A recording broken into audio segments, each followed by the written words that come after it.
ایک سنائپر کی سنسنیخیز داستان جو تنہا دشمن کی فوجوں سے نبرد آزما رہا۔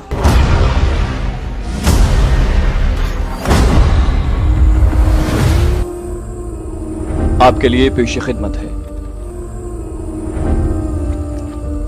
کہانی کی طرف جانے سے پہلے آپ سب سے گزارش ہے کہ اگر ابھی تک آپ نے ہمارے چینل کو سبسکرائب نہیں کیا تو اسے سبسکرائب کیجئے اور ویڈیو پسند آنے کی صورت میں اسے لائک اور شیئر کرنا مت بھولیے، اور کامنٹ کر کے ہمیں بتائیے کہ آپ کو ہماری ویڈیوز کیسی لگی۔ آئیے کہانی کی طرف چلتے ہیں۔ عام لباس کے اوپر پہنا گلی سوٹ گو چلنے میں رکاوٹ پیدا کر رہا تھا، مگر چھپاؤ کے لیے بہت ضروری تھا۔ گلی اسکاٹ لینڈ میں استعمال ہونے والی ایک اصطلاح ہے جو ایک زمانے میں ان خاص داروغوں کے لیے استعمال ہوتی تھی جو اپنے بادشاہ کی زمینوں میں ناجائز طور پر شکار کھیلنے والوں سے حفاظت کرتے تھے۔ اس کے ساتھ ساتھ گلی گھاس میں مکمل طور پر چھپ کر بلا حرکت پڑے رہتے اور ہرن کا انتظار کرتے، مناسب وقت آنے پر کود پڑتے اور اسے ہاتھوں سے دبوچ لیتے، پھر بادشاہ کے حضور پیش ہو کر ہرن کا تحفہ دیتے اور انعام و اکرام سے نوازے جاتے۔ اسی اصول کو مد نظر رکھتے ہوئے آج کل کے دور میں سنائپر اپنے آپ کو دشمن سے بچانے کے لیے اپنے ارد گرد کے ماحول کے مطابق خود کو ڈھال لیتے ہیں۔ آج کے جدید دور میں گلی سوٹ نے اتنی ترقی کر لی ہے کہ مختلف ممالک اعلیٰ درجے کے گلی سوٹ تیار کر رہے ہیں جو ہر علاقے میں استعمال ہو سکتے ہیں۔ ترقی یافتہ ممالک کے سنائپر یہی گلی سوٹ استعمال کر رہے ہیں۔ میں گلی سوٹ اتارے بغیر چلتا گیا، وہاں سے میں جتنا جلد غائب ہو جاتا اتنا بہتر تھا۔ جلد ہی دشمن نے اس علاقے کو گھیرے میں لے لینا تھا۔ پکڑے جانے کی صورت میں انہوں نے میرے ساتھ جو کرنا تھا اس کا اندازہ لگانے کے لیے کسی عقل بینا کی ضرورت نہیں تھی۔ میں نے چشمے والا راستہ ہی اختیار کیا تھا۔ چشمے کے قریب رک کر میں نے سیر ہو کر پانی پیا اور واٹر بوٹل بھر کر آگے بڑھ گیا۔ چشمے سے فرلانگ بھر آگے جا کر اترائی شروع ہو جاتی تھی۔ اترائی شروع ہوتے ہی میری رفتار خود بخود بڑھ گئی۔ چونکہ میں باقاعدہ کسی راستے پر نہیں جا رہا تھا، اسی لیے سمت کی درستی کے لیے میں گاہے گاہے کمپس پر بھی نگاہ ڈال لیتا۔ اونچے نیچے اور ٹیڑے میڑے رستوں سے گزر کر میں نے 3 کلومیٹر کا فاصلہ طے کیا اور ایک خشک نالے کے قریب پہنچ گیا۔ نالے کے درمیان بارشی پانی کے گزرنے کی وجہ سے ریت ابھر آئی تھی اور ساتھ میں چھوٹے بڑے پتھر بکھرے پڑے تھے۔ جھاڑیاں وغیرہ نالے کے کنارے پر موجود تھیں۔ درمیانی علاقہ صاف تھا۔ نالے کی چوڑائی 50-60 گز کے بقدر تھی اور بدقسمتی سے وہاں سے 700-800 گز کے فاصلے پر موجود ٹیکری پر انڈین آرمی کے ایک سیکٹر کا بیس موجود تھا، جہاں سے نالے کا یہ درمیانی حصہ آسانی سے دیکھا جا سکتا تھا۔ جھاڑیوں کے اندر لیٹ کر میں نے دوربین آنکھوں سے لگا لی۔ بیس پر غیر معمولی چہل پہل دیکھتے ہی مجھے یقین ہو گیا کہ ان تک بریگیڈیئر پرکاش کے ہلاک ہونے کی خبر پہنچ چکی ہے۔ 10 آدمیوں کا ایک دستہ مجھے بیس سے نیچے اتر کر نالے کی سمت آتا دکھائی دیا۔ وہ یقیناً جائے وقوع کی جانب روانہ تھے، تمام کے تمام ہتھیاروں سے لیس تھے۔ وہ نالے میں اتر کر میری جانب بڑھنے لگے۔ ان کے پیچھے ایک اور دستہ تھا جو نالے میں آنے کی بجائے سیدھے رستے پر چلتے ہوئے وقوع کی جانب بڑھتا گیا۔ یہ میری خوش قسمتی تھی کہ میں تیز رفتاری سے چلتے ہوئے اس جگہ پہنچ گیا تھا، ورنہ یقیناً ان سے رستے میں مڈ بھیڑ ہو سکتی تھی اور ایسی صورت میں میرا مارا یا پکڑا جانا یقینی تھا۔ میرے پاس اس کے علاوہ کوئی چارہ نہیں تھا کہ وہیں چھپا رہوں۔ دوربین سمال پیک میں ڈال کر میں جلدی سے جھاڑی کے مزید اندر کھسک گیا۔ جھاڑی کے تنے کے قریب پہنچ کر میں بالکل ساکت لیٹ گیا، یوں کہ اپنے سانس کی آواز خود مجھے بھی سنائی نہیں دے رہی تھی۔ مجھے زیادہ انتظار نہیں کرنا پڑا تھا، جلد ہی ان کی باتوں کی مجھے آواز آنے لگی۔ وہ پنجابی اور ہندی دونوں زبانوں میں باتیں کر رہے تھے۔ پنجابی بولنے والے شاید سکھ تھے۔ ان کے قریب آنے تک جھاڑی کے تنے اور شاخوں پر پھرتے ہوئے چونٹوں نے میرے بدن پر مٹر گشت شروع کر دی تھی۔ ایسی حالت میں عام بندہ چونٹیوں کو بدن سے دور چھٹکنے سے باز نہیں رکھ سکتا، کیونکہ یہ بہت بے دردی سے کاٹتے ہیں۔ میرے کان کی عقبی جانب اور ناک کی جڑ میں بھی 2 نے بڑے مزے سے دانت گاڑ رکھے تھے، مگر میں نے پلک تک نہ جھپکی تھی۔ ایسی حالت میں تو سنائپر ایک بچھو کو بھی خود سے دور نہیں چھٹکتا۔ کم از کم 8-10 بندے ہوں گے۔ میری سماعت سے گزرنے والوں کا پہلا مکمل اور واضح فقرہ یہی ٹکرایا۔ ایک دوسری آواز نے اس کی تردید بھی کی، زیادہ بھی ہو سکتے ہیں۔ وہ جوڑیوں کی صورت میں روانہ تھے۔ اپنے ہتھیار انہوں نے تیار حالت میں پکڑے ہوئے تھے۔ ایک آدمی نالے کی دائیں اور دوسرا بائیں سمت کی نگرانی کر رہا تھا۔ یار اچھا ہوا بریگیڈیئر پرکاش سے تو جان چھوٹی، خجل خوار کر کے رکھا تھا بغیرت نے۔ یہ دوسری جوڑی کے آدمی کی آواز تھی۔ اس کے ساتھی نے جواب دیا، اس کی تو خیر ہے، بلکہ میجر سورن کی موت بھی قابل برداشت ہے، مگر کرنل جگجیت سنگھ بہت اچھا انسان تھا۔ گھات لگانے والے تو بس بریگیڈیئر پرکاش کے لیے ہی آئے ہوں گے، مگر اس کی آواز معدوم ہوتی گئی اور تیسری جوڑی کی آواز میری سماعت سے ٹکرانے لگی۔ اگر ان کی تعداد واقعی 8-10 ہے تو ہم 10 بندے انہیں کیسے روکیں گے؟ اس کے ساتھی نے جواب دیا، دوسری پارٹی سیدھے رستے پر جا رہی ہے اور باقی سیکٹر سے بھی پارٹیاں روانہ ہیں۔ سارے علاقے کا گھیراؤ کر کے تلاشی لی جائے گی۔ کمانڈوز پلاٹون بھی بلائی جا رہی ہے۔ چوتھی جوڑی کا ایک آدمی انہی جھاڑیوں میں جہاں میں چھپا ہوا تھا رکتا ہوا بولا، میرا خیال ہے یہ جگہ مناسب ہے۔ اس کے ساتھی نے جواب دیا، اچھا جلدی کرو۔ मैं आगे जा रहा हूँ, तुम फारिग होकर आना। ठीक है, ये कहकर वो झाड़ी की आड़ में आकर अपनी पैंट खोलने लगा। आखिर जोड़ी के एक आदमी ने मुस्कुराकर कहा, सुरेश तेरी पैंट अभी से ढीली हो गई है। उसके दूसरे साथी का कहकहा उसके साथ शामिल था। सुरेश जवाबन बोला, यार सुबह से पेट खराब है, अब आप लोग मजाक ही उड़ाओगे। वो आगे गुजरते चले गए, जबकि सुरेश पैंट खोलकर इत्मीनान से बैठ गया। उसका रुख मेरी जानिब था, मगर उसकी निगाहें अपने साथियों की तरफ मुतवज्जे थीं। मैं उस वक्त झाड़ी का हिस्सा बना हुआ था। मेरे बदन का कोई जुज़ भी गिली सूट से बाहर नहीं था। सर पर रखी हुई टोपी ने पूरे चेहरे को ढांप रखा था। मखसूस स्याह रंग की क्रीम मैंने पूरे चेहरे पर थोपी हुई थी। स्नाइपर राइफल पर भी मैंने सब्ज रंग के कपड़े की कतरने इस अंदाज से बांधी हुई थी कि सिवाय राइफल के धाने के कोई चीज नजर नहीं आ रही थी। अचानक फजा में वायरलेस सेट की आवाज गूंजी। यकीनन सुरेश का वॉकी टॉकी बोल रहा था। Number 5, send your location, over. दूसरी आवाज ने अपनी जगह बताई, सफेद नाला, जंगल मोड़, ओवर। यकीनन इस नाले का कोड नाम सफेद नाला था। मेरी मौजूदा पोजीशन से वो नाला जुनूब की जानिब बढ़ रहा था। नाले की मगरबी तरफ उनका सेक्टर बेस था। 20 के नीचे भी छदरे छदरे दरख्त मौजूद थे, मगर मशरकी तरफ काफी घने दरख्त फैले थे जो नाले के साथ दूर तक चले गए थे। जुनूब की तरफ मुड़ने के बाद नाले की चौड़ाई दुगने से भी ज्यादा हो गई थी और दरख्त बतदरीज टेकरियों तक फैल गए थे। इनमें चीड़ और दियार के बुलंदोबाला दरख्तों के साथ साथ झाड़ी नुमा दरख्त भी मौजूद थे। तुनक के सदाबहार दरख्त भी बकसरत बिखरे हुए थे और इन्हीं दरख्तों के जंगल में मैं अपने उस्ताद सादिक को छोड़ गया था। स्नाइपर्स के नुक्ता नजर से अब ये इलाका महफूज नहीं रहा था, मगर अपने साथी को साथ लेना निहायत जरूरी था। अगर हवालदार सादिक वहाँ छुपा न होता तो यकीनन मैंने नाले नाले में आगे बढ़ जाना था और दुश्मन के इस इलाके को घेरने से पहले मैं कहीं दूर निकल गया होता। अपने साथियों को चौकन्ना होने की हिदायत दे दो और तमाम को बता दो कि जहाँ सिर्फ एक बंदे की मौजूदगी के आसार मिले हैं, वो बहुत अच्छा निशानेबाज और मंझा हुआ स्नाइपर है। इस एक ही ने हमारे 8 आदमियों को शहीद कर दिया है, इसलिए एहतियात से काम लें, ओवर। मुसलमानों की देखा देखी दूसरे मजाहिब के लोग भी अपने जंग में हलाक होने वाले सिपाहियों को शहीद कहने लगे हैं। नंबर 5 ने गोया बात समझ जाने का इकरार किया, रॉजर। किसी भी छोटी से छोटी बात की फौरन इत्तला देना, कैप लिसनिंग, आउट। अहकाम देने वाले ने उसे आउट कहते ही दूसरी पार्टी को पुकारना शुरू कर दिया। Number 6, send your location, over. जवाब मिला, Nala road junction, over. Copied message, same to you. पूरी बात दोहराने की जरूरत उसने इसलिए भी महसूस नहीं की थी कि नंबर 5 से होने वाली गुफ्तगू नंबर 6 भी सुन रहा था। रॉजर। नंबर 6 की तरह से समझ आने की इत्तला मिलने पर वो उसे भी लिसनिंग पर रख कर तीसरी पार्टी से बात करने लगा। इस मर्तबा उसने नंबर 7 को पुकारा था, मगर नंबर 7 की आवाज सुनाई नहीं दे रही थी। यकीनन वो हमसे दूर था। कंट्रोल की मुख्तलिफ पार्टियों को पुकारने की आवाज फजा में गूंजती रही। गुफ्तगू जारी रही। वो वॉकी टॉकी सेट की तरफ मुतवज्जे रहा और फिर मुट्ठी में रेत भरकर अपनी सफाई करने लगा। पैंट बांधते वक्त उसकी नजर गैर इरादी तौर पर उसी झाड़ी की तरफ उठ रही थी जहां मैं छुपा बैठा था और उसकी बदबख्ती के मैंने उसे चौंकते देखा। मुसलसल उस जानिब घूरने पर उसे मेरी हैयत ने चौंका दिया था। यूं भी मैं अफरा तफरी में छुपा था, इसलिए झाड़ियां वगैरह अपने ऊपर नहीं डाल सका था। बेल्ट बांधे बगैर वो जमीन पर पड़े अपने हथियार की तरफ मुतवज्जे हुआ। उसके हथियार संभालने तक मैं ये फैसला कर चुका था कि मुझे क्या करना है। ठक की आवाज के साथ उसके सर में रोशनदान खुल गया। वो नीचे गिरकर तड़पने लगा। मैं जल्दी से झाड़ी से निकला और उसकी लाश को घसीट कर झाड़ी में फेंक दिया। उसका वॉकी टॉकी सेट मुझे कारामद लगा। वॉकी टॉकी सेट माँ इजाफी बैटरी उठाकर मैंने अपने पास रख लिया और फिर झाड़ियों की ओट में रहते हुए मैंने उसके जाने वाले साथियों की तरफ निगाह दौड़ाई। वो फरलांग भर आगे निकल गए थे। दूरबीन निकाल कर मैंने बेस की तरफ निगाह दौड़ाई। एक आदमी मुझे टहलता हुआ नजर आया। उस जगह से नाला उबूर करने में देखे जाने का सख्त खतरा था। मैं झाड़ियों की आड़ लेकर बेस की तरफ रवाना हो गया। वॉकी टॉकी सेट की आवाज कम करके सेट मैंने ऑन रहने दिया था। जल्द ही सेट से सुरेश को पुकारा जाने लगा। Number 5 for nickname Suresh, over. Number 5 for nickname Suresh, over. वो बार बार सुरेश को पुकार रहा था, मगर जैसे ही उसने वक्फा किया सेट से एक दूसरी आवाज बुलंद हुई। वैसे ज्यादातर सामीन तो जानते होंगे, मगर जिनका कभी वायरलेस सेट से वास्ता नहीं पड़ा उनकी इत्तला के लिए बतलाता जाऊं कि वायरलेस सेट पर जब एक तरफ से बात हो रही हो तो सुनने वाला बात नहीं करता, यहाँ तक कि बोलने वाले को ओवर कहकर अगले को मौका देना होता है। इस ज़िम्न में ये भी याद रहे कि कंट्रोल उसको कहते हैं जो किसी जगह मौजूद तमाम पार्टियों को कंट्रोल कर रहा हो और वायरलेस पर पैगाम भेज रहा हो। Control for number 5, over. Yes number 5 for control, over. वो कंट्रोल को जवाब देने लगा। नंबर 5 निकनेम सुरेश कहाँ गया है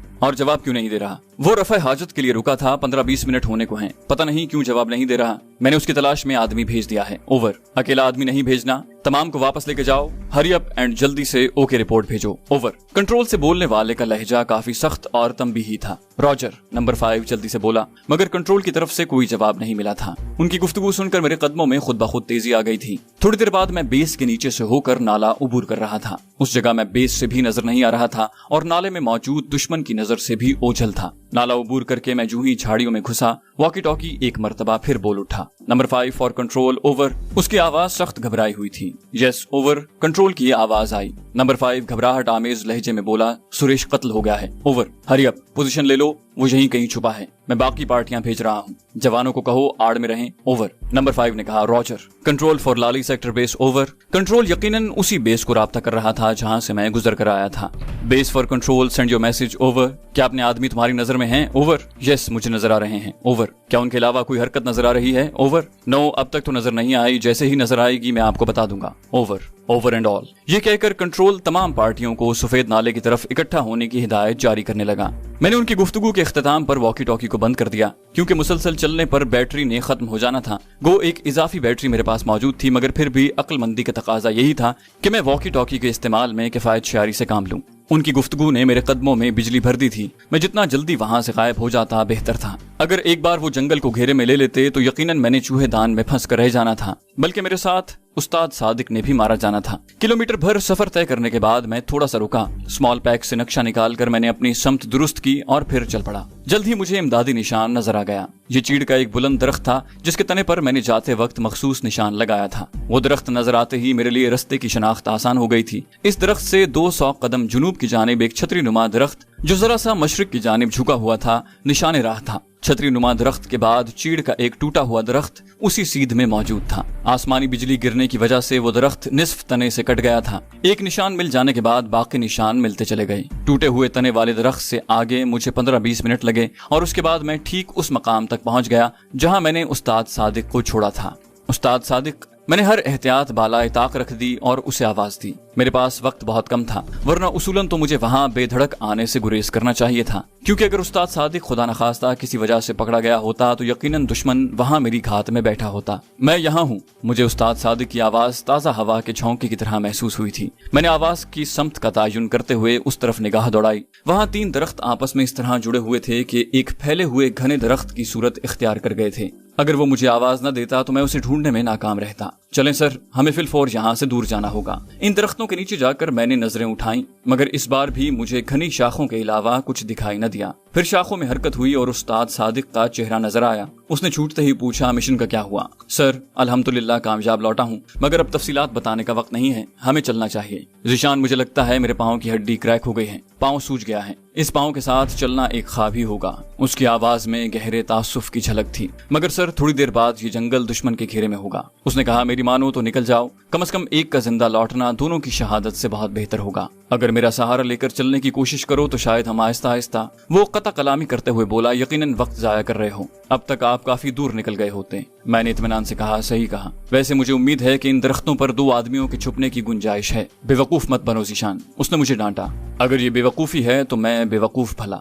मैं राइफल कंधे से लटका कर दरमियान वाले दरख्त पर चढ़ने लगा। जानते भी हो एक स्नाइपर तैयार करने में कितनी मेहनत और पैसा खर्च होता है, और इतनी मेहनत के और खर्च के बाद किसी शख्स का अच्छा स्नाइपर बनना यकीनी नहीं होता। मैंने इत्मीनान से जवाब दिया, ये बात मुझे यहाँ भेजने से पहले सोचनी चाहिए थी। वो ज़िद होकर बोला, वो मिशन था। मैं एक मजबूत शाख मुंतखब करके छुपने के लिए मचान बनाने लगा, और ये इबादत है। ज़ीशान, आप अच्छा नहीं कर रहे। उस्ताद जी, एक बात कहूँ? कहो। आप अपनी तवानाई क्यों जाया कर रहे हैं? वो गहरा सांस लेकर खामोश हो गया। अच्छा, तफसील नहीं सुनोगे? वो बेबसी से बोला, सुना दो यार। और मैं उसे तफसील से अपनी कार्रवाई के बारे में बताने लगा। इस दौरान मेरे हाथ काम से गाफिल नहीं हुए थे। मेरी बात खत्म होते ही उसके मुंह से बेसाख्ता तारीफी कलमे अदा हुए। शाबाश, आपने उम्दा कारकर्दगी का मुजाहिरा किया है। इससे ज्यादा की तवक्को एक मंजे हुए स्नाइपर से भी नहीं की जा सकती। लेकिन अब क्या करेंगे? मैं मुस्तफसिर हुआ। मैं अपनी राय का इजहार कर चुका हूँ। मैंने कहा, इसे राय का इजहार नहीं, लठ मारना कहते हैं। वो फीकी मुस्कुराहट के साथ बोला, तो समझ लो अब हम लठ मारने जोगे ही रह गए हैं। मैंने वॉकी टॉकी निकाल कर उसे दिखाया। अच्छा, ये देखो। वो बोला, ये आखिरी मकतूल से चीना है ना? मैंने इस बात में सर हिलाते हुए कहा, जी। वैसे उसे मारकर आपने दुश्मन के लिए सहूलत पैदा कर दी है, उसने तासुफ भरे अंदाज में कहा। उस्ताद जी, मैं मजबूर था, वरना इतनी समझ तो मुझे भी है कि ऐसा करके मैंने दुश्मन की तलाश को एक मुतय्यन रुख मुहैया कर दिया है। अब उनकी सारी तवानाइयां इस जंगल को घेरने में सर्फ होंगी। मैंने कहा, हाँ, मैंने उनकी गुफ्तगू वायरलेस पर सुनी है। वो जंगल को घेरने का मंसूबा बना रहे हैं। अच्छा, अब इसे ऑन करो ताकि पता चल सके कि हम कब तक उनके हत्थे चढ़ने वाले हैं। मैंने कहा, ये बदशगुनी की बातें आपको जेब नहीं देती, और साथ ही मैंने वॉकी टॉकी ऑन कर दिया, मगर दुश्मन की किसी आदमी की आवाज सुनाई नहीं दे रही थी। चंद लम्हे तक खाली शाएं शाएं सुनने के बाद उस्ताद सादिक बोला, गालिबन उन्हें वॉकी टॉकी के गायब होने का पता चल गया है और उन्होंने फ्रीक्वेंसी तब्दील कर दी है। मगर उसी वक्त वॉकी टॉकी से उभरती कंट्रोल की आवाज ने उस्ताद कामरान के अंदेशे को झुटला दिया। वो कॉल साइन नंबर 5 और नंबर 6 से उनकी लोकेशन के बारे में पूछ रहा था। पता चला कि वो दोनों ग्रुप जंगल की मगरबी तरफ सफेद नाले में पोजीशन ले चुके हैं। जुनूबी समत करीबन 8-10 किलोमीटर दूर एक और ग्रुप पहुंच गया था, जो अगले मोर्चों से एक 2 आदमी इकट्ठे करके जमा किया गया था। इस ग्रुप के साथ कंट्रोल का राब्ता किसी बड़े वायरलेस सेट पर था, क्योंकि वो लोग वॉकी टॉकी की रेंज से दूर थे। उनकी बाबत शुमाली और मगरबी अतराफ में मौजूद पार्टियों को कंट्रोल ने आगाह किया था। कंट्रोल बार बार उन्हें एहतियात से हरकत करने की तलकीन कर रहा था, क्योंकि वो एक स्नाइपर के खिलाफ घेरा तंग कर रहे थे। एक ऐसा स्नाइपर जो उनके 9 बंदों को हलाक कर चुका था।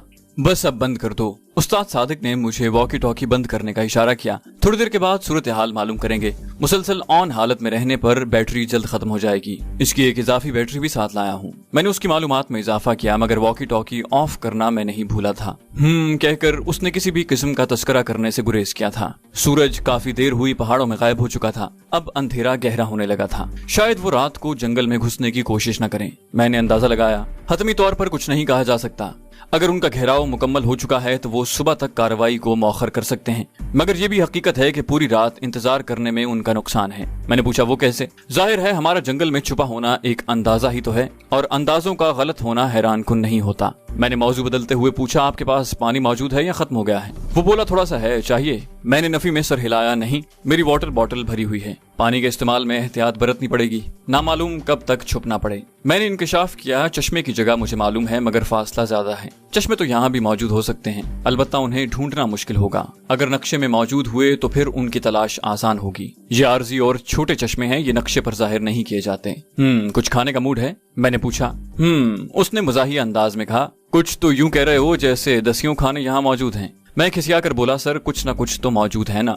वो बोले, अच्छा फिलहाल गुफ्तगू से परहेज करो। नाइट विजन साइट से चारों जानिब के इलाके को यहीं बैठे बैठे देख लो, क्या पता दुश्मन पेशकदमी कर रहा हो। मैंने वॉकी टॉकी ऑन कर लिया। नाइट विजन साइट की क्या जरूरत है, मेरे पास वायरलेस सेट मौजूद है। चंद लम्हों की शां के बाद एक आवाज उभरी, control for all station, okay report देंगे। नंबर 5।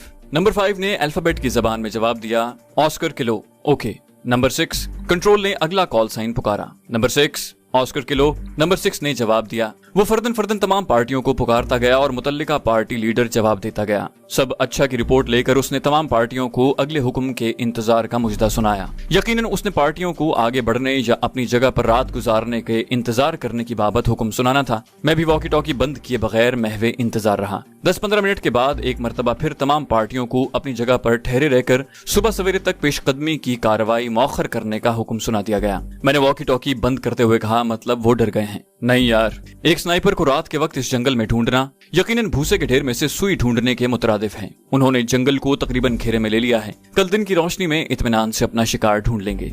मैंने कहा, अगर आप ठीक होते तो क्या हम यहीं बैठे उनका इंतजार करते रहते? वो बोला, तो कहाँ जाते?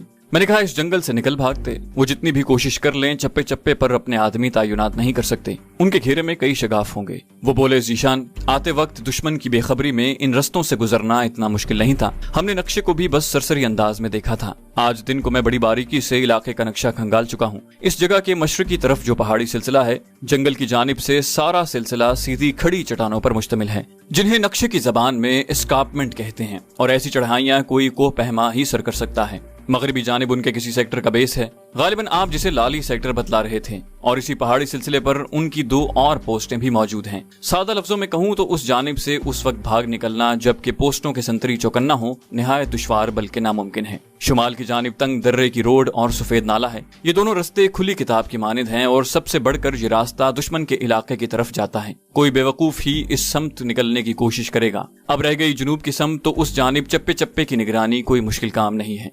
सर, आप मुझे खौफजदा करने की कोशिश कर रहे हैं। नहीं, बस सूरत हाल का सही तज्जिया करने की कोशिश कर रहा हूँ। अच्छा छोड़ें सर, पेट पूजा करते हैं। मैंने स्मॉल पैक से भुने हुए चने के बिस्किट निकाल कर खाना शुरू कर दिए। ये ग़िज़ाइयत से भरपूर बिस्किट थे। चंद बिस्किट ही आदमी को 24 घंटे की तवानाई मुहैया कर देते थे। यही बिस्किट उस्ताद सादी के पास भी मौजूद थे। मेरी तरगीब पर उसने भी बिस्किट चबाने शुरू कर दिए। उसने बिस्किट खाकर कहा, पानी मुझे भी पिलाना। ये लें, पहले आप पी लें। मैंने अपनी जगह से सरक कर वाटर पाइप उसकी जानिब बढ़ा दिया। बहुत मीठा पानी है इस चश्मे का। सिर होकर पानी पीने के बाद उसने वाटर पाइप मेरी जानिब बढ़ा दिया। वाकई सर, बहुत उम्दा पानी है। अच्छा, अब आराम कर लो, क्योंकि सुबह एक लम्हे के लिए भी नहीं सो सकेंगे। ठीक है, मगर पहले आपका पाँव देख लूं। मैं उस्ताद सादी की तरफ बढ़ गया। वाकई उसका पाँव काफी सूजा हुआ था। सूजन पिंडली तक फैल गई थी। इसका इलाज किसी अस्पताल ही में मुमकिन था। मैंने अपनी जगह वापस आकर आंखें बंद कर लीं। मेरे आसाब जितने भी मजबूत होते, मेरा पहला मिशन था और ऐसे हालात से पहली बार मेरा वास्ता पड़ रहा था। गुज़श्ता रात की तरह मुझे उस रात भी बस वाजिबी सी नींद आई। बार बार आंख खुल जाती थी। चंद बार मैंने वॉकी टॉकी ऑन करके दुश्मन को भी सुनने की कोशिश की। बस एक मर्तबा उन्हें सब अच्छा देते हुए सुना। उसके अलावा खामोशी छाई रही। चैनल को सब्सक्राइब कीजिए और बेल आइकन पर क्लिक कीजिए ताकि आपको तमाम वीडियोस फौरन मिलती रहें।